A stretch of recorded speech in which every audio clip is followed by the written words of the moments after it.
Tu que escolhe o que quer dizer das caipras do Scooby-Doo. Morangolate. Morangolate, fala da Morangolate, olha. O que vocês acham da caipira do Scooby-Doo? Bem bom. Bem bom. Que caipira vocês estão tomando aí, querido? Morangolate. Da onde é essa caipira? Scooby-Doo. Onde é que fica o Scooby-Doo? Avenida Bento Gonçalves. Esquina com a Complicou. Com a Santos Dumont, cara. Santos Dumont. Bem bom. E bem bom. Aí até rimou, viu? Santos Dumont é bem bom. Bem bom.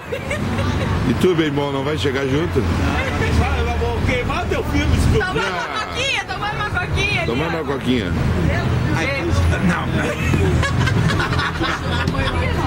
Não, tem que falar da caipira. Morangolate, a caipira do Scooby-Doo. Bem bom. E Choronguinha, não vai falar nada, Choronguinha? Bem bom. Choronguinha vai queimar o filme. Choronguinha bem bom. Aí, ó, vice. Chata de Bauru. Chata de Bauru. Bem